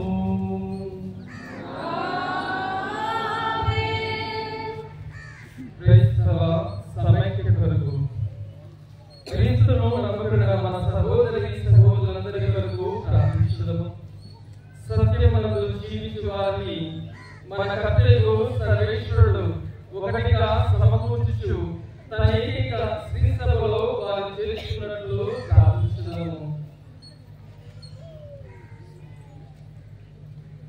సర్వశక్తి గల ఓ నిత్య సర్వేశ్వరుడా, చెదరిన వారిని మీరు పోగు చేసి వారిని భద్రముగా కాపాడుతూ మీ కుమారుని మందరు కనికరముతో వీక్షించి ఒకే జ్ఞానస్థానం ద్వారా మీ పవిత్రతను పొందిన వారందరూ ఒకే పరిపూర్ణ విశ్వాసమందు ప్రేమ బంధమందు ఐక్యమగు వరము ప్రసాదించుడు మా నాథుడైన క్రీస్తు ద్వారా ఈ మనవిని చేయుచున్నాము.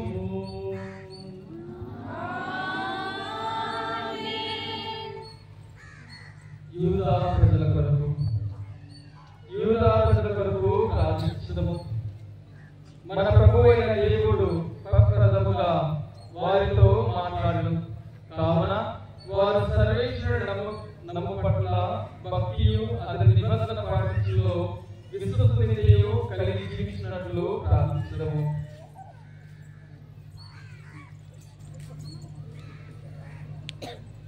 సర్వశక్తి గల ఓ నిత్య సర్వేశ్వరుడా, అబ్రహాములకు ఆయన సంతతికి మీరు వాగ్దానం చేసి ఉంటిరి.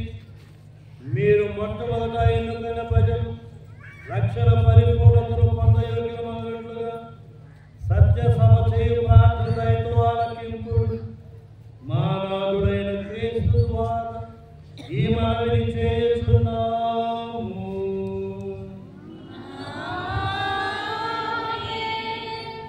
క్రీస్తును విశ్వసింపని వారి కొరకు, క్రీస్తును విశ్వసింపని వారి కొరకు ప్రార్థించుదాము. వారు పవిత్రాత్మ వెలుగును పొంది రక్షణ మార్గంలో ప్రవేశించినట్లు ప్రార్థించుదాము.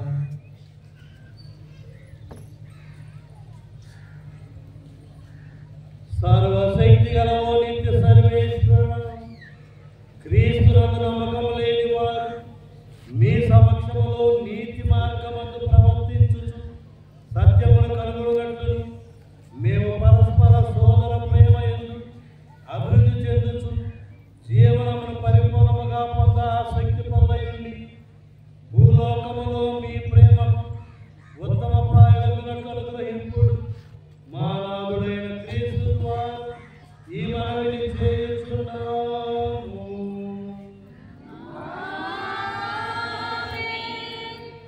దేవుని విశ్వసింపని వారి కొరకు, దేవుని విశ్వసించిన నాస్తికుల కొరకు ప్రార్థించడము, విరుచుని ధర్మ మార్గమును అన్వేషించు దైవమును కలుగును భాగ్యం పొందినట్లు ప్రార్థించడము.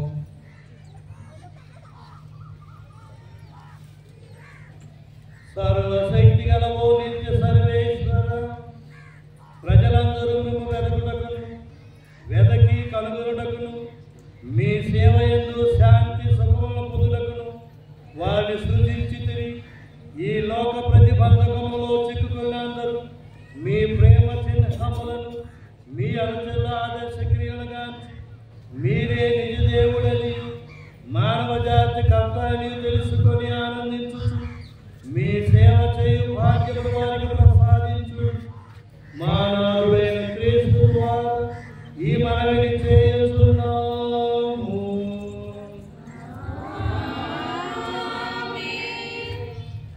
స్వదేశ పాలకుల కొరకు, మన దేశమును పాలించు వారి కొరకు ప్రార్థించడము. మన ప్రభు అయిన సర్వేశ్వరుడు వారి తలంపు వాక్కు క్రియ తమ చిత్తమునకు అనుకూలముగా మార్చడం ద్వారా ప్రజలందరికీ నిజమైన శాంతి స్వాతంత్రమును కలిగి జీవించినట్లు ప్రార్థించడము. సర్వశక్తి గలవో నిత్య సర్వేశ్వర, మానవ హృదయము హక్కులు సర్వము మీ చేతి అందే ఉన్నవి. మీ అధికారముతో పాలించుతున్న మా పాలకుల మీద మీ దయా అనుగ్రహము సృష్టించి ప్రసరింపుడు. ఈ విధమున ప్రపంచమంతటా శాంతి భద్రతలు సుఖ సౌఖ్యములు మత స్వాతంత్ర్యములు మీ కృపానుగ్రహం వల్ల శ్రపడగలుగురహింపుడు. మా నాథుడైన క్రీస్తు ద్వారా ఈ మనవిని చేయుచున్నాము.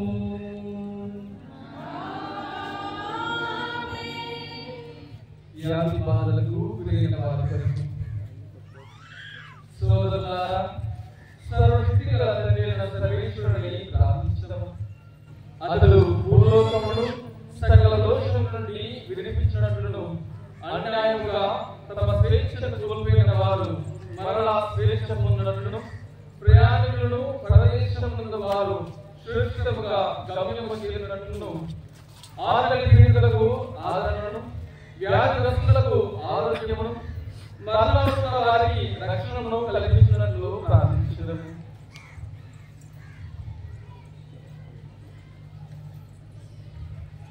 సర్వశక్తి గలవో సర్వేశ్వర, మీరు దుఃఖితులకు ఓరడగా శ్రమలు పొంది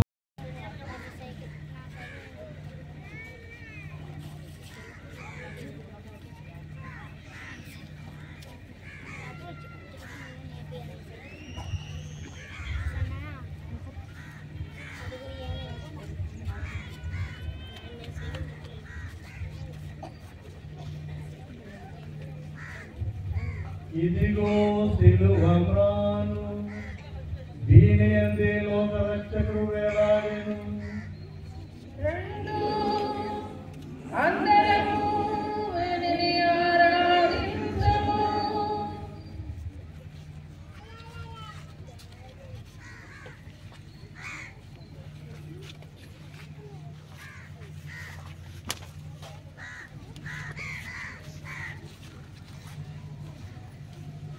ఇదిగో సిలువమ్రాను, దీని యందే లోక రక్షకుడు వేలాడెను.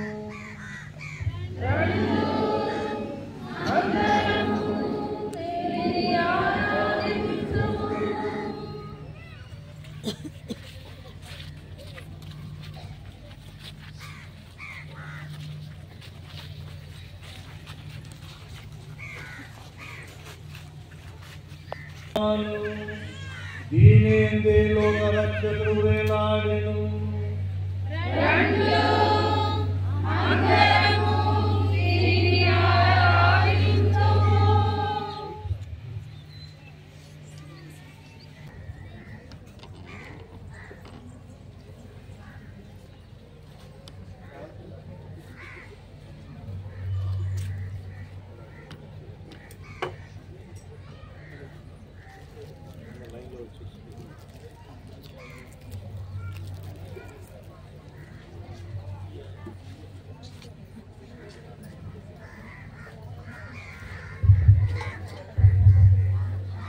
సహోదరి సహోదరులారా, ఇక్కడ ప్రత్యేకంగా 5 సిలువలను ఏర్పాటు చేయడం జరిగింది. వరుస క్రమంలో 5 లైన్లలో వచ్చి ప్రత్యేక విధంగా సిలువను నిర్ధారవలసినదిగా కోరుతున్నాను.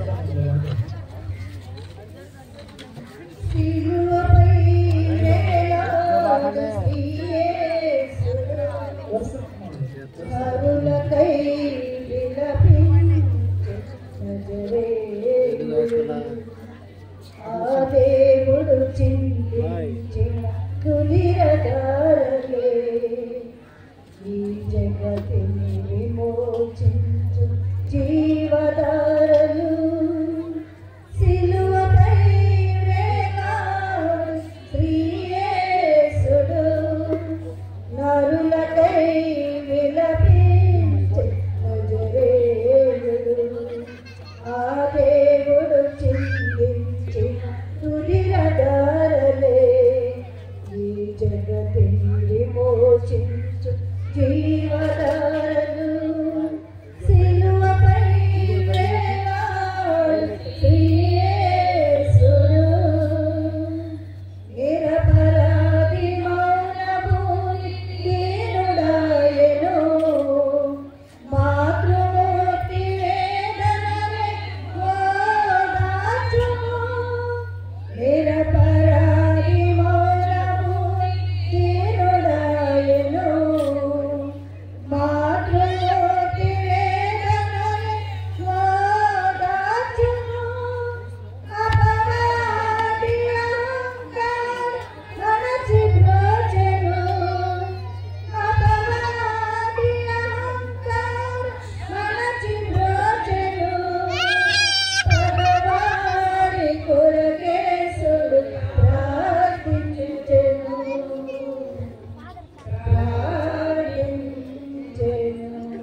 చెంత చేరిన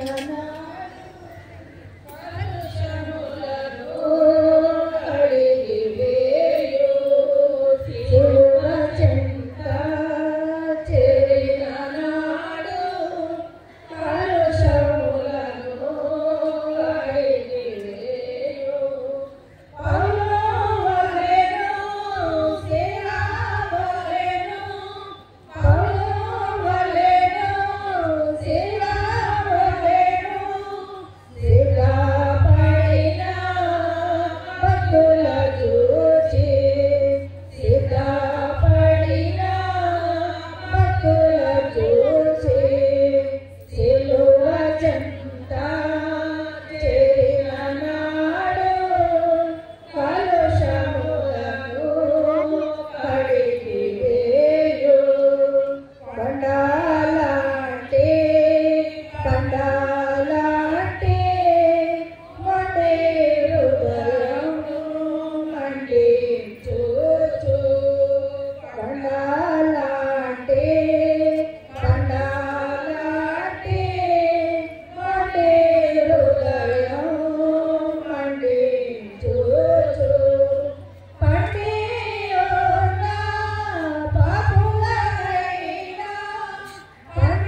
అదిగో కలువరి మెట్లకు దారదిగో వేసిన శిలువదిగో అదిగదిగో వేసే మనవకతో కదిగో ఆ తోటలో ప్రార్థన స్థలమదిగో వేసే మనవకతో కదిగో ఆ తోటలో ప్రార్థన స్థలమదిగో ఈ జగనే నుండి ప్రార్థించుడని ఈ జగనే నుండి ప్రార్థించుడని పలికిన క్రీస్తు మాటదిగో పలికిన క్రీస్తు మాటదిగో అదిగదిగో అదిగో కలువరి మెట్లకు దారదిగో ఆ ప్రభువులు వేసిన శిలువదిగో అదిగదిగో శేషులలో యేస్కారియోతు యూదాయను వలగాతకుడు శేషులలో యేస్కారియోతు యూదాయను వలగాతకుడు ప్రభువును యూదుల కాపాడింప ప్రభువును యూదుల కాపాడింప పెట్టిన దొంగ మోటదిగో పెట్టిన దొంగ మోటదిగో అదిగదిగో అల్లదిగో కలువరి మెట్లకు దారదిగో ఆ ప్రభువులు వేసిన శిలువదిగో అదిగదిగో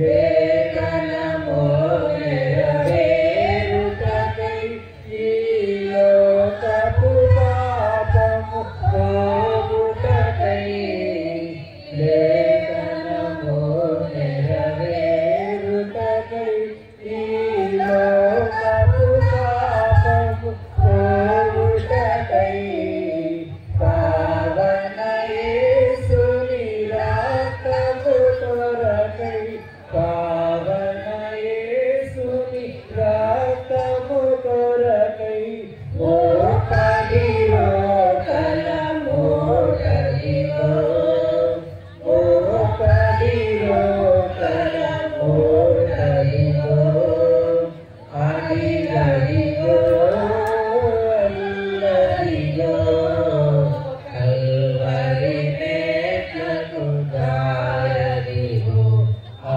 ప్రభువులు వేసిన శిలువదిగో అదిగదిగో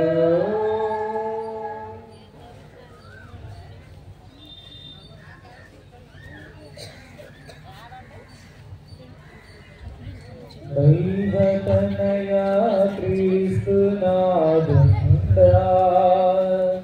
అయ్యో పాపులకై ప్రాణమిచ్చితివా దేవుని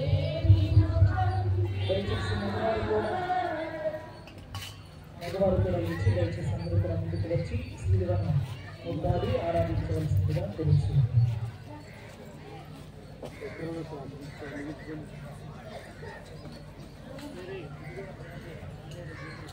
సిలువలో నుండి దారులుగా ప్రవహించుచున్నది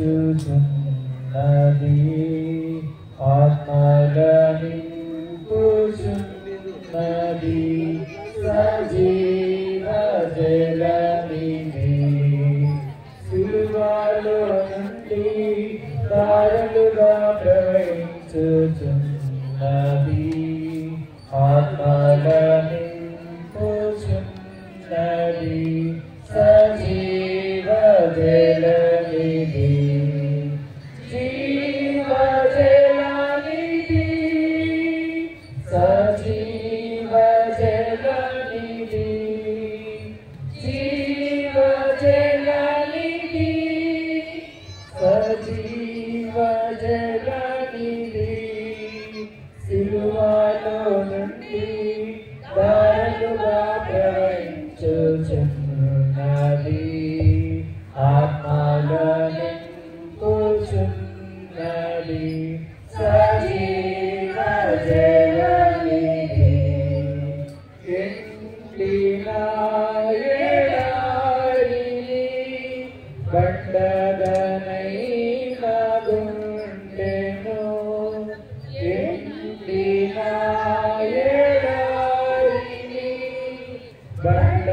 బండగనైన గుండెను పండించుచున్నది మండించుచున్నది పండించుచున్నది మండించుచున్నది రండి రండి రండి సిలువలో నుండి దారులుగా ప్రవహించుచున్నది ఆత్మలని పూజున్నది సజీవ జలనిధి యేసుని సిలువలో నది ఏరులై పారుచున్నది యేసుని సిలువలో నది ఏరులై కాసులు లేక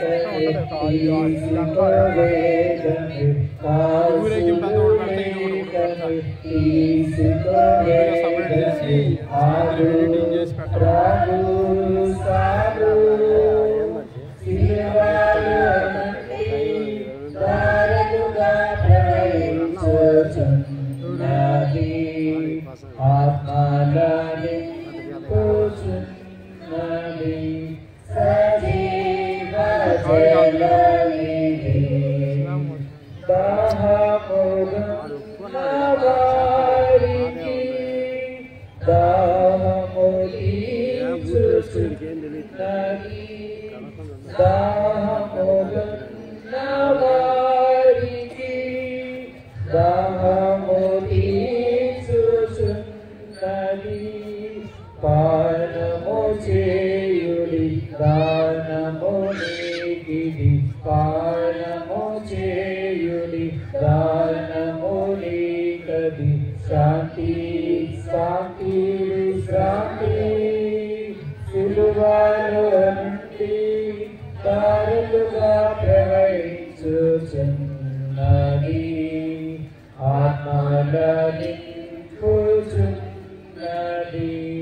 సజీవ జలనిధి సిలువలో నుండి దారులుగా ప్రవహించుచున్నది ఆత్మలని పూజున్నది సజీవ జలనిధి జీవ జలనిధి సజీవ జలనిధి జీవ జలనిధి సజీవ జలనిధి సిలువలో నుండి దారులుగా ప్రవహించుచున్నది ఆత్మలని పూజున్నది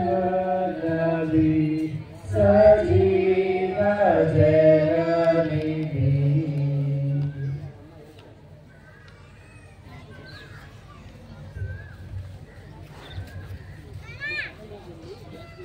ఎంతో వింత ఎంతో చింత యేసు నాలో మరణమంత ఎంతో వింత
పాపములను మోసుకొని పోవు దివ్య గొర్రె పిల్ల, ఆ దివ్య గొర్రె పిల్ల యేసువును మన హృదయంలో రాజు ప్రతిష్ఠించుకున్నాం. ఆ రారాజుతోనే జీవించుదాం. క్రీస్తును భక్తిగా స్వీకరించుదాం. ఆత్మీయ శక్తిని, మేలులను, స్వస్థతలను, కృపావరములను పొందుకుందాం. లేచి నిలబడదాం అందరము కూడా.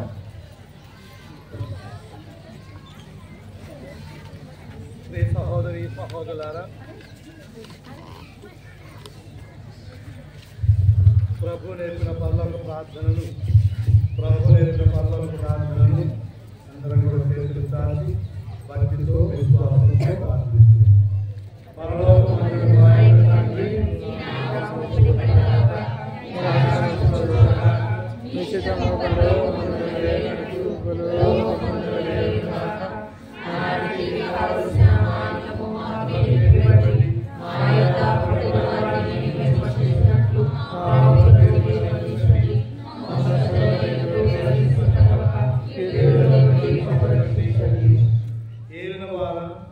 అన్ని కీడులను రక్షింపుడు, మా ఈ రోజులలో మాకు శాంతిని ప్రసాదింపుడు.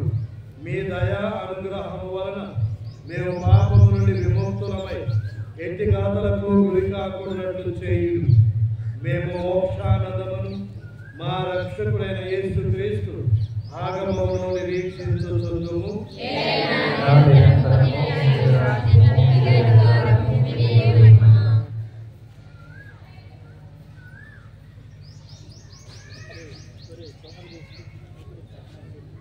ఇదిగో సర్వేశ్వరుని గొర్రెపిల్ల, ఇదిగో లోక పాపములను పరిహరించు ప్రభువు. గొర్రెపిల్ల విందుకు విలువైన వారు ధన్యులు.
దేవుని నిండు ప్రేమ నేనెందురు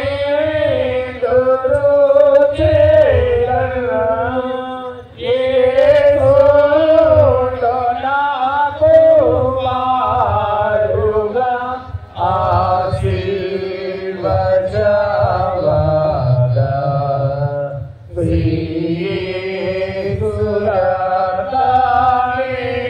ఇప్పుడు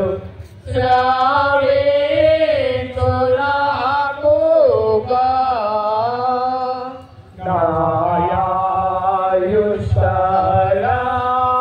నాయాయుష్కరమంతట నే సంతసించేద నా క్రీస్తు యొక్క కరుణ నాగానమిదియే యేసుండు నాకు వారుగా ఆశీర్వచవగా శ్రీ యేసు రక్తమేపుడు శ్రావించులాగుగా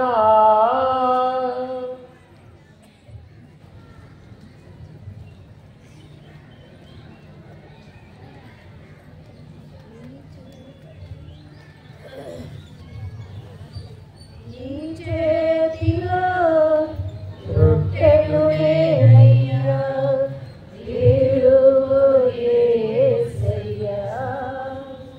నీ చేతిలో రొట్టెలు ఏనయ్యా, ఏడు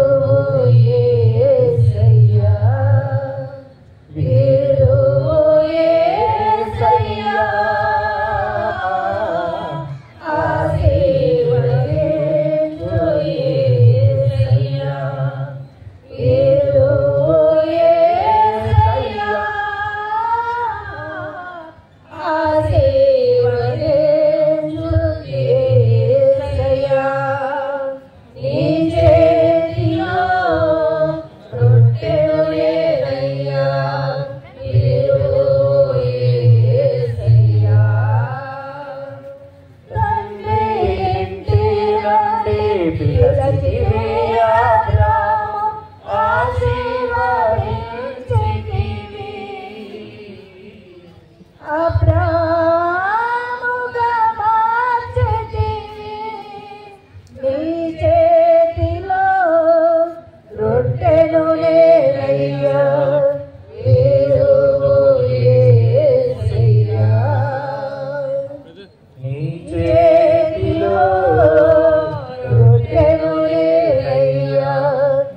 ఏడు యేసయ్యా.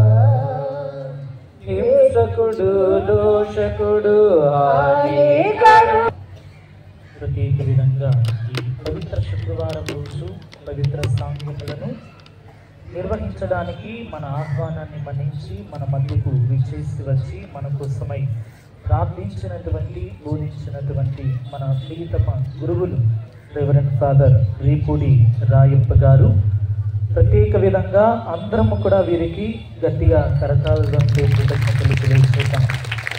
మన విచారణన్నా గ్రామం అన్నా మనమన్నా కానీ ఎంతో ప్రేమతోటి అడిగిన వెంటనే కాదనకుండా ఎన్ని వారికి పనులున్నా కానీ మన మీద ఉన్నటువంటి ప్రేమ చేత వారు మన వద్దకు విచ్చేసి వచ్చి మన కోసమై ప్రార్థిస్తూ ఉంటారు. అలాంటి మంచి గురువు కోసం మనందరం మరొక మారు ఫాదర్ గారికి కృతజ్ఞతలు తెలియజేస్తున్నాం. Thank you father.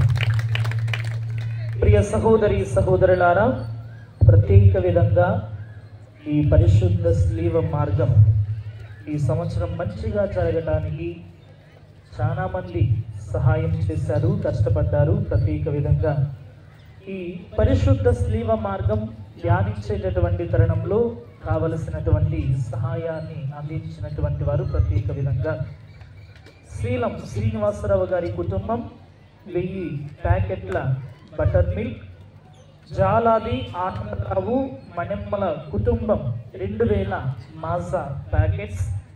శ్రావళి సుభాషిణి రవికుమార్ల కుటుంబం 10,000 రూపాయలు గుర్రాలకు. ఎడ్ల సాంబయ్య 200 మజ్జిగ ప్యాకెట్లు. మందపాటి కిరణ్ కటారి అనిల్ కుటుంబం 500 butter milk packets. Peddavadlapudi youth 1000 Maaza packets. మందపాటి బాబురావు కుటుంబం 1000 రూపాయలు. కుక్కమళ్ళ వినోద్ కుటుంబం 1500 రూపాయలు. పాలపర్తి ప్రభాకర్ కుటుంబం 1000 రూపాయలు. పరిమి వంశీ కుటుంబం 100 బటర్ మిల్క్ ప్యాకెట్స్. శీలం ఉదయ్ దూరు బాలు కారు మంచి అవినాష్ కుటుంబం 400 కోకోకోలా చిన్న బాటిల్స్. మందపాటి చక్రవర్తి వారి కుటుంబ సభ్యులు పానకం. మన్నం అశోక్ కుమార్ కుటుంబం 5,000 రూపాయలు. శృంగారపాటి సుబ్బారావు జ్ఞాపకార్థం శౌరమ్మ రమేష్ శశికళ సుమంత్ రోహిత్ కుటుంబం 1000 1 litre water bottles. Srungarapati Koteswararao జ్ఞాపకార్థం అప్పాలకు వారి కుటుంబ సభ్యులు 4,000 రూపాయలు. ఈ రోజున ప్రత్యేక విధంగా డీజే సౌండ్ సిస్టమ్ను ఏర్పాటు చేసినటువంటి వారు శృంగారపాటి శ్యాంబాబు బుజ్జి కుటుంబము. అద్దంకి రోహిణి 500 రూపాయలు. తిప్పగుడిసె రాణి 3 బ్యాగ్స్ వాటర్ ప్యాకెట్స్. ప్రత్యేక విధంగా ఇంకా తెలియకుండా సహాయం చేసినటువంటి వారు ఎంతో మంది ఉన్నారు. ప్రత్యేక విధంగా ఈ పరిశుద్ధ స్లీవ మార్గ ప్రదర్శన ఈ ధ్యానాంశం ప్రత్యేక విధంగా ఇంత గొప్పగా జరగటానికి సహాయపడినటువంటి ఈ కుటుంబాలకు పేరు తెలియకుండానే చాలా వెనకమాల నుండి సహాయం చేసినటువంటి ప్రతి ఒక్కరికి పేరు పేరున ప్రత్యేకమైనటువంటి కృతజ్ఞతలు తెలియజేస్తున్నాను. వీరందరికీ కూడా కరతాళంతో చప్పట్లు కొడతాం. ప్రియ సహోదరి సహోదరులారా, ప్రత్యేక విధంగా రేపు రాత్రి 10 గంటలకు క్రీస్తు పునరుత్థాన జాగరణ దివ్య బలి పూజ నిర్వహించడం జరుగుతూ ఉన్నది మన పుణ్యక్షేత్ర దేవాలయ ప్రాంగణములు. క్రైస్తవ బిడ్డలమైనటువంటి మనందరికీ కూడా పెద్ద పండుగ, గొప్పదైనటువంటి పండుగ క్రీస్తు ప్రభువు పునరుత్థాన పండుగ. కాబట్టి అందరూ కూడా ఈ యొక్క పండుగ నిమిత్తమై సిద్ధపడుతూ సమయపాలనకు విచ్చేసి వచ్చి ప్రత్యేక విధంగా ప్రతి కుటుంబం దాదాపుగా 500 కుటుంబాలు ఉన్నాయి. ప్రతి కుటుంబము దివ్య బలి పూజను సమర్పించడానికి ప్రయత్నం చేయండి. దేవుని యొక్క ఆశీస్సులను మేలులను ఆ పునరుత్థాన పండుగలో ప్రత్యేక విధంగా పొందుకోవటానికై సిద్ధపడడానికై మీరందరూ కూడా మేమందరినీ కూడా ప్రేమపూర్వకంగా ఆహ్వానించుతూ ఉన్నాం. రేపు మీరు వచ్చేటప్పుడు ప్రధాన ద్వారం వద్దనే పునీత మిఖాయిల్ వారి పుణ్యక్షేత్రం ప్రధాన ద్వారము వద్దనే క్యాండిల్స్ అనేటటువంటివి కూడా ఏర్పాటు చేయడం జరుగుతూ ఉంటున్నది. కాబట్టి అందరూ కూడా మంచి మనసులతో దివ్య బలి పూజను సమర్పిస్తూ పునరుత్థాన పండుగ దివ్య బలి పూజలు ప్రారంభము నుండి ప్రత్యేక విధంగా పాల్గొంటూ ఆ జరిగేటటువంటి ఆ జాగరణ పూజలో సాంఘ్యాలలో ప్రత్యేక విధంగా పాల్గొంటూ పునరుత్థాన ప్రభుని యొక్క ఆశీర్వాదాలు మీరు పొందుకోవలసినదిగా ప్రేమపూర్వకంగా మేమందరినీ కూడా కోరుచూ ఉన్నాం. దీక్షను విరమించేటటువంటి వారు ప్రత్యేక విధంగా ఈ ప్రాంగణంలోనే మీకోసం ప్రత్యేక ప్రార్థన చేసి విరమించడం అనేటటువంటిది జరుగుతుంది.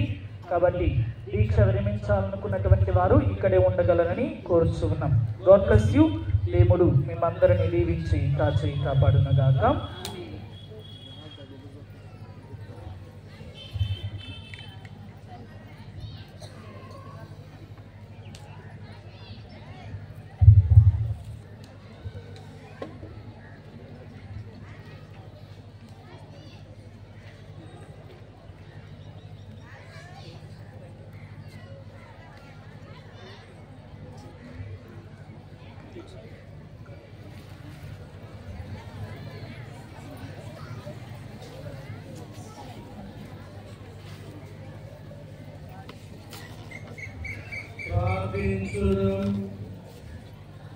సర్వశక్తిగలము నిత్య సర్వేశ్వరం మీ కుమారుడు క్రీస్తు పవిత్రమైన పునరుత్థానము ద్వారా మాకు రక్షణను ప్రసాదించింది.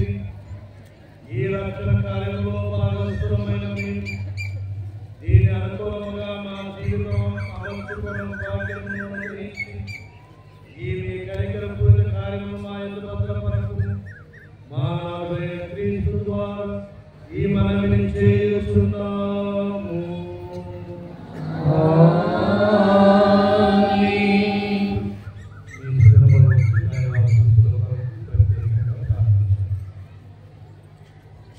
ఓ సర్వేశ్వర దయామయ, ఇప్పుడు మీ ప్రజలకు ప్రదర్శించు మీ కుమారుని మరణమును స్మరణ చేసుకుని వీరిపై మీ అమితాశీస్సులు కురియునుగాక, వీరికి క్షమాపణ లభించునుగాక, వీరికి మీ ఓటలు సమృద్ధిగా అందునుగాక, వీరి విశ్వాసం అధికమగునుగాక, వీరికి నిత్య రక్షణ మగునుగాక.